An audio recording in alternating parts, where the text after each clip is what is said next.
For most of us, when we think of vegetable gardening, we think of a square in the sunny part of our yard. However, some people don't have those conditions. For those of you whose yard is primarily shady, or you might live in an apartment where access to land isn't possible, container gardening is an option.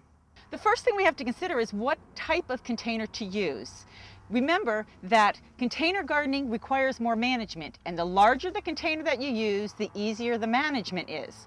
For example, in these smaller pots, it's easy to see maybe one herb plant be put in here, but remember that's not much volume of soil and it will require frequent watering. Also, as they dry out, they may tend to blow away. More appropriate for most of what will grow in a container vegetable garden tends to be on the larger side, maybe a gallon container or larger, 5-gallon or window box. So for today's talk, we're going to talk about the larger ones and what we can put in it.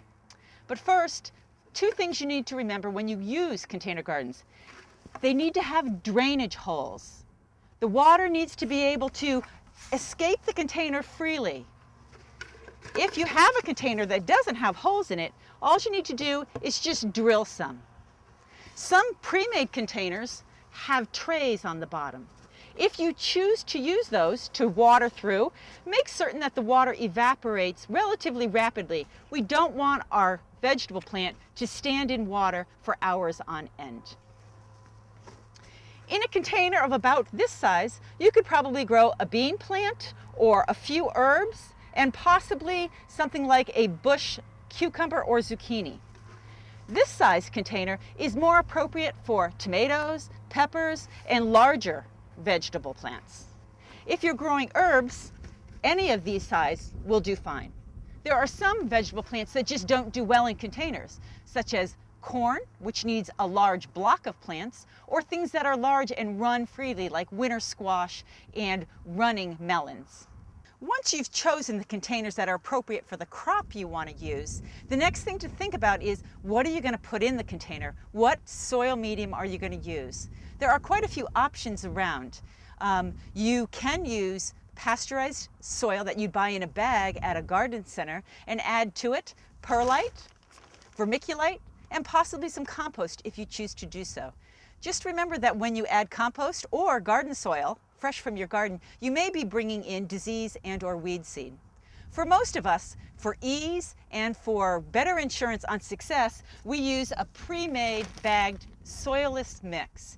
It's a combination of peat moss, perlite, and vermiculite.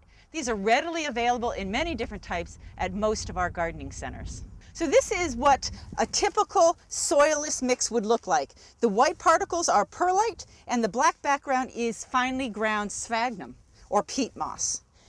The mixture holds water well and, most importantly, drains well. Two things we look for in our container gardening options. If you choose to use a container that's tall and deep, you don't need to fill the entire container with your potting soil. What we're looking for is very good drainage, and we want to save money. So what you can do is, to ensure good drainage, to place some larger stones at the bottom. Oh, maybe a few inches up will be fine. That's going to give you macro drainage, large drainage. To slow some of that water down, in addition, we'll want to put some smaller stones in. So we'll take some of these smaller stones and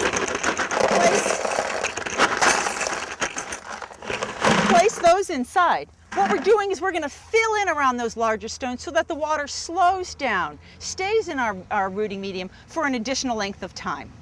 You can fill up to a quarter of your pot using just stones. From there, we're ready to put our potting soil in.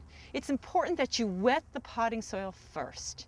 Use a nice hose, wet it thoroughly. Your goal is to have the potting soil feel like a wrung out sponge. So when you put your hand in there, it feels nice and moist, but water's not dripping out of it. That's pretty important to the mix.